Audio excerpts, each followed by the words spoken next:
ఆ జిల్లాలో ఎంపీ ఎమ్మెల్యేల మధ్య విభేదాలకు సాక్షాత్తు అధినేత చేసిన వ్యాఖ్యలు ఇచ్చిన ఆదేశాలు పరిష్కారం చూపిస్తాయా? ఏకంగా బహిరంగ సభలోనే ముఖ్యమంత్రి టీడీపీ అధినేత చంద్రబాబు చేసిన కమెంట్లు ఎంపీకి కొంత బూస్ట్ ఇచ్చాయి అంటున్నారు. అయితే ఆయన వ్యాఖ్యలతో ఎమ్మెల్యేలకి షాక్ కొట్టినట్టయిందట.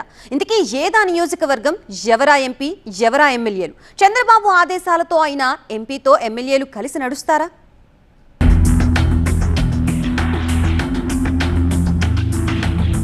నందికొట్కూరు మాజీ ఎమ్మెల్యే బైరెడ్డి రాజశేఖర్ రెడ్డి, ఆయన కూతురు శబరి గత ఎన్నికలకు ముందు బీజేపీలో కీలకంగా ఉండేవారు. ఎన్నికల వేళ శబరి టీడీపీలో చేరి ఆ పార్టీ నుంచి నంద్యాల ఎంపీ అభ్యర్థిగా పోటీ చేసి ఘన విజయం సాధించారు. అయితే నియోజకవర్గంలోని పార్టీ ఎమ్మెల్యేలతో ఆమెకు కొంత గ్యాప్ ఏర్పడిందని చెప్తారు. వాళ్లకు అంతకు ముందు బైరెడ్డి రాజశేఖర్ రెడ్డితో ఉన్న గ్యాప్ ఎంపీగా గెలిచిన శబరితో కూడా కొనసాగుతుందని టాక్. ఏ ఒక్క అసెంబ్లీ నియోజకవర్గంలోని టీడీపీ ఎమ్మెల్యే నుంచి ఎంపీ శబరికి సహకారం అందడం లేదట. పాణ్యం, నందికొట్కూరు ఎమ్మెల్యేలు గౌరు చరిత, జయసూర్య, నంద్యాల పార్లమెంట్ మాజీ ఇన్ఛార్జ్ మాండ్ర శివానందరెడ్డి, నందికొట్కూరు సమన్వయకర్త గౌరు వెంకటరెడ్డి ఎంపీ శబరికి బద్ద శత్రువులని లోకల్ పొలిటికల్ సర్కిల్స్ చెప్తున్నాయి.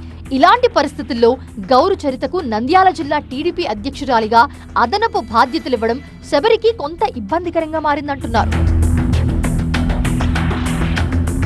ఇలాంటి పరిస్థితుల్లో నంద్యాల జిల్లా టీడీపీ ఎమ్మెల్యేలు తనకు సహకరించడం లేదని సీఎం చంద్రబాబుకు, మంత్రి నారా లోకేష్ కు శబరి, ఆమె మద్దతుదారులు మొరపెట్టుకున్నట్టు సమాచారం. తాను ఎంతగా కలుపుకుని వెళ్లాలని ప్రయత్నిస్తున్నా ఎమ్మెల్యేలు సహకరించడం లేదని పార్టీ అధిష్టానం దృష్టికి శబరి తీసుకెళ్లినట్టు ప్రచారం జరుగుతోంది. ఆమెకు శ్రీశైలం ఎమ్మెల్యే బుడ్డా రాజశేఖర్ రెడ్డితో ఏకంగా ఘర్షణ వాతావరణం ఉందని చెప్తారు. ఆళ్లగడ్డ ఎమ్మెల్యే భూమా అఖిలప్రియతో అసలు మాటలు లేవట. ఎన్నికలప్పుడు మినహా ఇంతవరకు ఆళ్లగడ్డలో అడుగుపెట్టిన సందర్భం లేదు. ఇక మంత్రి బీసీ జనార్దన్ రెడ్డితో అసలు మాట్లాడిన సందర్భాలే లేవు. మరో మంత్రి ఫరూక్, డోన్ ఎమ్మెల్యే కోట్ల సూర్యప్రకాష్ రెడ్డితో ప్రత్యక్షంగా విభేదాలు లేకపోయినప్పటికీ కలుపుకుపోయేంత సత్సంబంధాలు కూడా లేవంటారు. ఇక కొద్ది రోజుల క్రితం బనగానపల్లికొచ్చిన సీఎం చంద్రబాబు బహిరంగ సభలో పాల్గొన్నారు. ఆ సభలో చంద్రబాబు చేసిన కామెంట్ ఆసక్తిని రేపింది. అది టీడీపీ వర్గాల్లో చర్చకు దారితీసింది. మంత్రి బీసీ జనార్దన్ రెడ్డి, ఎంపీ శబరి సమక్షంలోని అసెంబ్లీ స్థాయిలో ఎమ్మెల్యే, పార్లమెంట్ స్థాయిలో ఎంపీ శబరి నాయకత్వంలో పనిచేయాల్సిందేనని నేతలకు ఆయన కుండబద్దలుగొట్టినట్టు చెప్పారు. అయితే ఇంతకు ముందు వరకు ఎంపీతో కలిసి ఎమ్మెల్యేలు కార్యక్రమాల్లో పాల్గొన్న సందర్భాలే లేవు. ఇక నుంచి ఎలా తిరగాలని ఎమ్మెల్యేలు కొంత ఇబ్బంది పడుతున్నట్టు సమాచారం.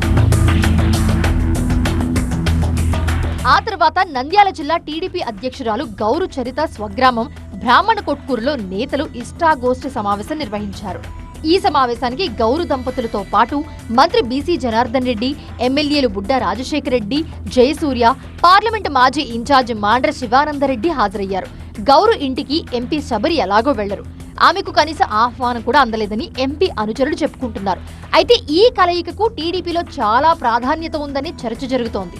నంద్యాల పార్లమెంటు పరిధిలో ఎంపీ శబరితో కలిసి కార్యక్రమాల్లో ఎమ్మెల్యేలు పాల్గొనాలని చంద్రబాబు ఆదేశాలిచ్చారు.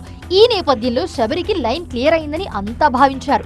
ఈ నేపథ్యంలో బ్రాహ్మణకొట్కూరు మీటింగ్ టీడీపీలో ఆసక్తిని రేపింది. అయితే సీఎం బనగానపల్లి వచ్చి వెళ్లిన తర్వాత ఇంతవరకు ఎమ్మెల్యేలతో కలిసి ఎంపీ ఏ కార్యక్రమంలో పాల్గొన్న సందర్భం లేదు. ఇక ఎమ్మెల్యేలు తమ తమ నియోజకవర్గాల్లో జరిగే అధికారిక కార్యక్రమాలకు ఎంపీ శబరిని ఆహ్వానిస్తారా? ఒకవేళ ఆమె వస్తే వేదికను పంచుకుంటారా? చంద్రబాబు ఆదేశాలు అమలవుతాయా అనే విషయం ఇప్పుడు నంద్యాల జిల్లాలోనే కాదు, రాయలసీమలోనే ఉత్కంఠ రేపుతుంది. మరి రాబోయే రోజుల్లో నంద్యాల జిల్లా టీడీపీ ఎమ్మెల్యేలు పాత గొడవలు పక్కన పెట్టి ఎంపీ శబరితో కలిసి అడుగులు వేస్తారో లేదో చూడాలి.